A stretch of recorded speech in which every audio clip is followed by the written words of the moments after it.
Welcome to my YouTube channel. আজকে তোমাদের মাধ্যমিক পরীক্ষার প্রিপারেশনের শেষ দিন।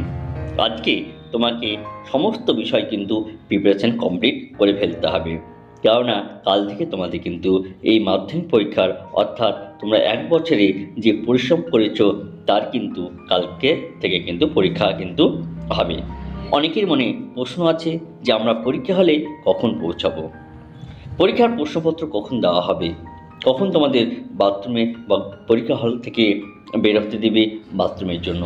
এই যাবতীয় তথ্যগুলো কিন্তু আজকে আমরা এই ভিডিওতে আলোচনা করব।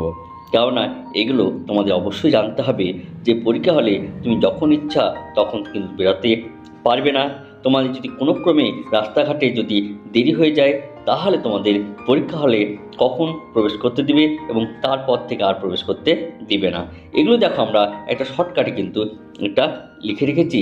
দেখো পরীক্ষার্থীদের যে পরীক্ষা কেন্দ্রে সেটা 10টার মধ্যে পৌঁছে দিতে হবে বা 10টার সময় তোমাকে ওই পরীক্ষা হলে প্রবেশ করতে দিবে। দেখো তোমাদের 10টা 45-এ তোমাদের কিন্তু এই প্রশ্নপত্র কিন্তু দিয়ে দেওয়া হবে এবং এই 15 মিনিট অর্থাৎ 10টা 45-এ প্রশ্নপত্র দেওয়ার পর 11টা থেকে অর্থাৎ 10টা 45 থেকে 11টা এই 15 মিনিট তোমাকে কিন্তু প্রশ্ন পড়তে হবে এবং 11টা থেকে দেখো তোমার 2টো পর্যন্ত কিন্তু পরীক্ষা দিতে পাবে। অর্থাৎ 11টা থেকে তোমাদের পরীক্ষা তুমি নিজে লেখা লিখতে পারবে এবং এই লেখা তোমাদের 3 ঘন্টা অর্থাৎ 2টো পর্যন্ত কিন্তু তোমরা লিখতে পারবে। এবার দেখো কেউ কোনো ক্রমে যদি রাস্তাঘাটে দেরি হয়ে যায় বা কোনো ক্রমে যদি সে পরীক্ষা হলে পৌঁছাতে না পারে, দেখো তোমাকে 15 মিনিট কিন্তু তোমাকে ছাড় দিবে। এই 15 মিনিটের ওপর হয়ে গেলে কিন্তু তোমাকে আর পরীক্ষা হলে কিন্তু প্রবেশ করতে দিবে না। তাই কিন্তু এই জিনিসটা কিন্তু তুমি একটু ভালো করে লক্ষ্য রেখো যে তোমাকে যদি কোনো ক্রমে দেরি হয়ে যায় তাহলে তোমাকে কিন্তু 11টা 15 আগেই কিন্তু পরীক্ষা হলে প্রবেশ করতে হবে, নচেত কিন্তু তোমাকে কিন্তু পরীক্ষা হলে আর প্রবেশ করতে দিবে না, তোমার পরীক্ষাটা কিন্তু আর দেওয়া হবে না।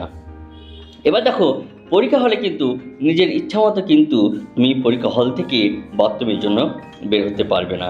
একটা নির্দিষ্ট সময় থাকবে, ওই নির্দিষ্ট সময়ের পরে কিন্তু তুমি ওই বাথরুম যেতে পাবে। সেই নির্দিষ্ট সময়টা হলো দেখো 12টা 15 মিনিট, অর্থাৎ 12টা 15 মিনিটের আগে তুমি কিন্তু পরীক্ষা হল থেকে বাথরুমের জন্য বের হতে পারবে না। তাহলে এই কয়েকটা পয়েন্ট কিন্তু তুমি অবশ্যই কিন্তু মনে রেখো, কারণ এগুলো তোমার পরীক্ষা হলে অবশ্যই কিন্তু জানা দরকার। তো তোমাদের বন্ধুদেরও এই কয়েকটা পয়েন্ট কিন্তু অবশ্যই বলে দিও, তারা যাতে এই সমস্যার সম্মুখীন যেতে না হয়।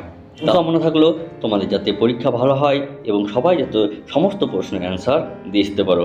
তাহলে আজকে ভিডিওটা এই পর্যন্ত, এরপরে ভিডিওতে আবার তোমাদের সাথে দেখা হবে। ধন্যবাদ।